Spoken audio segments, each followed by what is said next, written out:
Véritable punition, hein. Donc 3 buts à 1, France donc au Sénégal, jàngat biñ ci wara def ak aussi des déceptions lépp ñu fas yéene ko waxtaanee gars yi ci ak leeral. Salut les amis de eSport TV et de Baba Show, le point de l'actualité boo xam ne gars avec lucidité lañ koy daal di défait 3 buts à 1 le France dóor Sénégal, une défaite amère hein, boo xam ne digéré ko dina xaw a métti lool. Doublé de Kylian Mbappé, but également de Bradley Barcola et réduction du score de Ibrahima Mbaye. Que des Parisiens et anciens Parisiens ñoo daal di dugal li si njëkk a wax nag mooy que ne voilà, donc le Sénégal première période a tenu bon, a même parfois pris l'ascendant sur la France, dominé ko benn moment.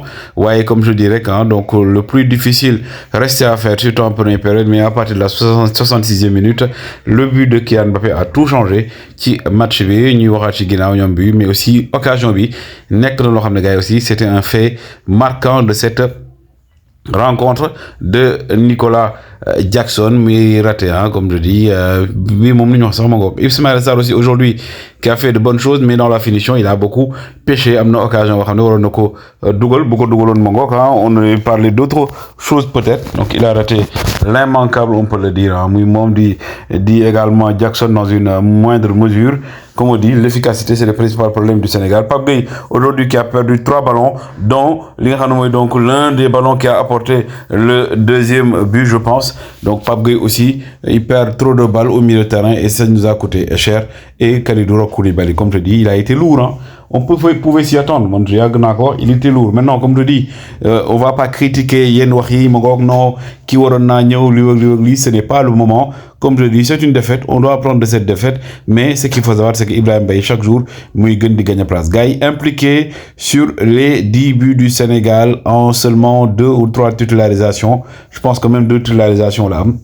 Ibrahima Mbaye impliqué maintenant sur 10 buts du Sénégal. Ndax est remplaçant la Dougou qui nak di Pape Thiaw, il est appelé à faire beaucoup de corrections à Mogok. On a vu que li nga xam moy donc intensité du Sénégal qui au rythme bi amna ñoo xam manqué nañ. Gana Gueye il a été bon mais comme je dis hein, physiquement ça reste encore parce que gëjoon na jouer. Koulibaly à la ramasse bi nga xam budil bi nga xam budil nañ ko si but yi ça surtout notamment le but de Barcola, ça en dit long, ça en dit beaucoup ci li nga xam jamono ji gars yi mooy torof yi nga xam suñu défense bi amnako. En première période on a été compact, discipliné magok hein, dag yenn transition française yi. Deuxième mi-temps bi nag gars yi on a sombré. Mogok 1 but à 0,66e ñu demal ba ci kanam Barcola ñu daal di dugal. Ibrahima Mbaye réduit la marque à la 94e ñu teg ci nga xam donc quelques minutes ci ginnaaw Kylian Mbappé daal di dugal crucifié ki nga xam donc qui dit Edouard Dogore Mendy. Donc une défaite